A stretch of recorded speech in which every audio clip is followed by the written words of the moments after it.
তো আজকে আমি বানাবো ভেন্ডি আলু মশলা। তো এইখানে দেখো ভেন্ডি আলুটা হলুদ ও লঙ্কা আর নুন দিয়ে আমি ভেজে তুলে নিয়েছি। তো কড়াইয়ের মধ্যে দিয়ে দিচ্ছি সর্ষের তেল, তেলের মধ্যে দিয়ে দিচ্ছি জিরা, গোটা জিরা, আর দিয়ে দিচ্ছি হিং। হিং দেওয়ার পর দিয়ে দিচ্ছি পেঁয়াজ কুচি। এখানে আমি দুটো পেঁয়াজ নিয়েছি, বারিক কুচি করে নিয়েছি। দিয়ে পেঁয়াজটা আমি লাল কালার করে নেবো, মানে ব্রাউন কালার করে নেবো। তো দেখো পেঁয়াজটা ব্রাউন কালার হয়ে গেছে। তো এরপর আমি একে একে মশলাগুলো দিয়ে দিচ্ছি। প্রথমে দিচ্ছি স্বাদ মতো নুন, তারপরে দিয়ে দিচ্ছি লঙ্কা পাউডার, হলুদ পাউডার, জিরা পাউডার আর ধনে পাউডার। আর দিয়ে দেবো আমি আদা রসুনের পেস্ট হাফ চামচ।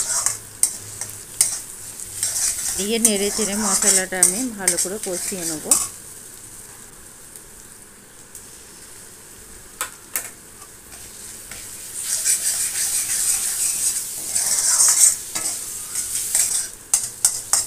তো দেখো ভালো করে মশলাটা কষিয়ে নিলাম। এরপরে দিয়ে দিচ্ছি আমি টমেটো পিউরি। এখানে আমি ছোট ছোট 3টে টমেটো নিয়েছি।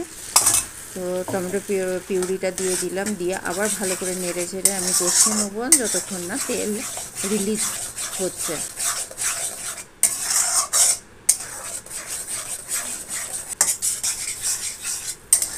তো দেখো ভালো করে কষিয়ে নিয়েছি, অয়েলও রিলিজ হয়ে গেছে। এরপরে আমি ভেজে রাখা ভেন্ডি আলুটা দিয়ে দিলাম, দিয়ে ভালো করে মশলার সঙ্গে নেড়ে চেড়ে নেবো।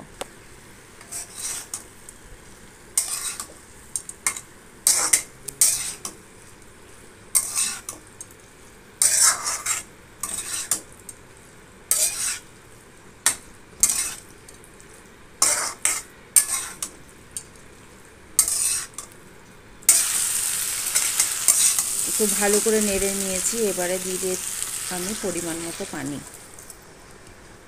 তো পরিমাণ মতো পানি দিয়ে দিলাম, দিয়ে ভালো করে নেড়ে নেবো।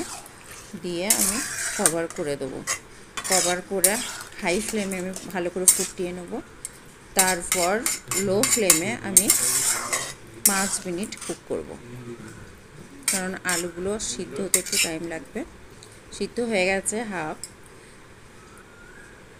তো দেখো আমি কভার করে দিলাম, দিয়ে ভালো করে ফুটিয়ে নিয়ে লো ফ্লেমে 5 মিনিট কুক করে নিচ্ছি। তো হয়ে গেছে 5 মিনিট।